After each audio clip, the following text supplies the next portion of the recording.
Thank you, Mr. Paon. Mr. Foley, what specifically will you do to bring the town back together, and is it possible? I didn't get my chance. Mike. Yeah. We're rotating. I got- Random order. yeah. I thought Mr. Foley did that already. Okay. That was the last question. Yes, I do think there's hope we can bring this town together. There's always hope. But I think there's a few individuals in this town, the leaders, so to speak, the people who are encouraging, supporting this. Something has to be done. Someone has to reach out to these people to unite everybody. They just can't keep fueling the fire, so to speak. I've reached out to these people. I've reached out through mediators, elders in the community, to talk and to solve problems. And on both occasions, they were denied. Wasn't interested in talking. But you know, it's a shame the way the meetings are conducted, not conducted, the way that the audience. I don't know what happens. It's certainly it's an embarrassment for the town, but I don't create those problems. I have to try to control it, and sometimes it isn't easy. Okay, and finally, Mr. Costello, you are up for what specifically will you do to bring the town back together, and is it possible? Like I said before, respect everyone that comes before the table. As I've done as the planning board chairman, the stormwater officer, and the energy chairman. Also as a Rehoboth Lions president and vice junior commander of the American Legion. When someone comes before the table, I respect them and treat them equally. No matter if they oppose me or not, you have to treat everyone in this town equally. You're elected to serve everyone, and that's how we'll do it. And once we return that back to the town, we'll have more people volunteering their time to help us get this town back to where it should be. Thank you. The next question is to Mr. Costello. Our schools require background checks for volunteers. Businesses do background checks on new hires. Oil truck drivers need this as well, as do most volunteer organizations. Would you be in favor or against background checks for our elected officials? Certain positions should have background checks. As our selectmen now are unaware of, that the selectmen are already Cory checked, but our present selectmen haven't been Cory checked yet. But other selectmen have been Cory checked. It's a procedure that's done. I have no problem with an elected official being Cory checked. Certain positions do not, because of civil rights violations that could come up in play, should not be Cory checked. Our town attorney has sent back to our selectmen that civil rights could be violated if this was imposed.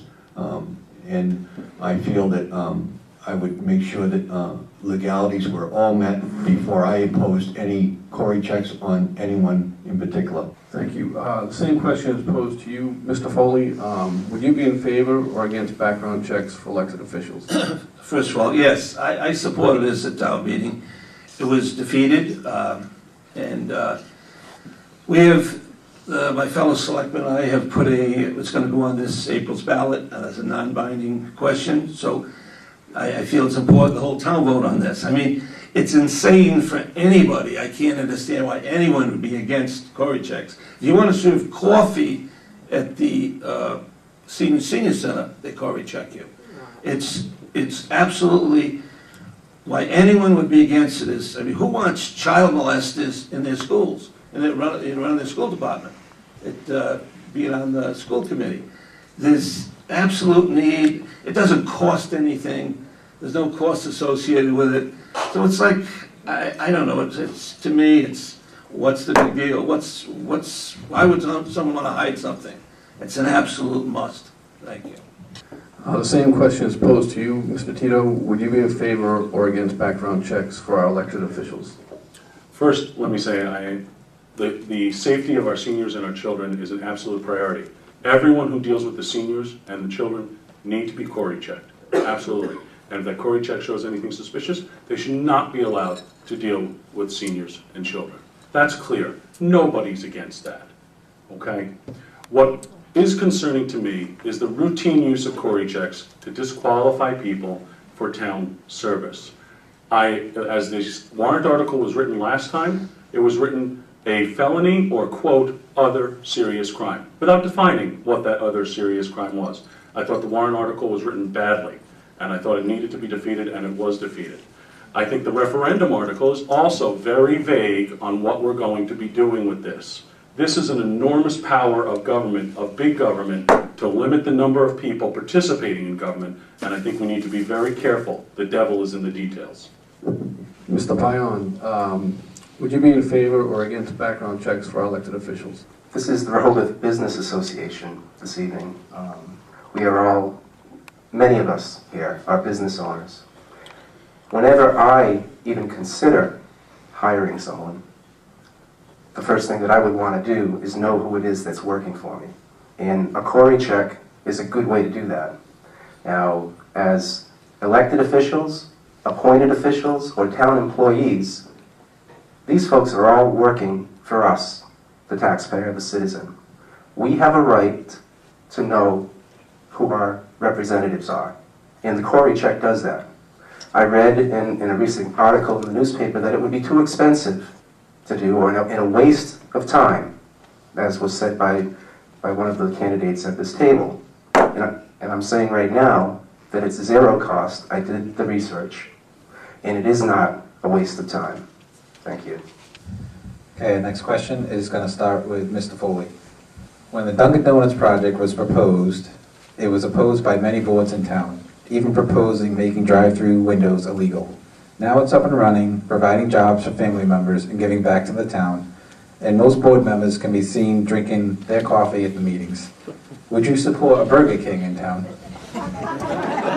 Okay, yes, as a businessman, I'm pro-business in town. As a selectman, I always vote that direction, but absolutely, I mean, we don't want 44 to turn into another Route 6, but if architecturally it was designed right and the proper landscaping, I think it's for our tax base. We put, you know, we need relief. These homeowners need relief, and we have a very small commercial tax base. We need to expand on that.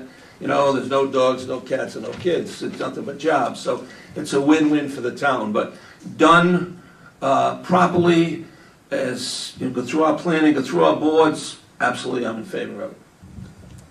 Next, Mr. Costello. Would you be in favor of supporting a Burger King in town? Well, I can't eat at Burger King, my wife won't let me, but I would support business in town to a point.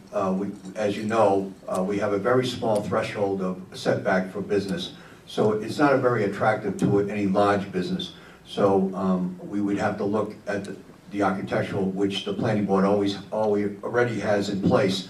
We already look at, because as you see, Cumberland Farms, Dunkin' Donuts, we stay with the roof styles of that nature and things of that. We have certain criteria that we have to meet. But I would not be opposed of a Burger King, and I would not be opposed of a McDonald's. But maybe a Walmart, yes, I would be opposed of a Walmart. But the very small box stores, that could be a possibility. Okay, thank you. Next, we're going to Mr. Paon. Would you support a Burger King in the town of Rehoboth? Well, as a lifelong New Englander, I've had the opportunity to travel throughout New England, and as a backpacker and a skier, I love the nature and the rural character of all the towns that I drive through. My daughter goes to college up in Amherst, and as I'm driving through these towns, I look around, and there's such a character that is so indicative of New England. You drive through a town center, the architecture reflects the historical value of the town. The one thing that is missing in our beautiful town is we don't have anything like that. You know, we need to really consider doing something or encouraging business to come to the town, and encouraging the expansion of business in a way that will keep with the rural character and bring new business to the town and help to expand our tax base. Thank you. Thank you.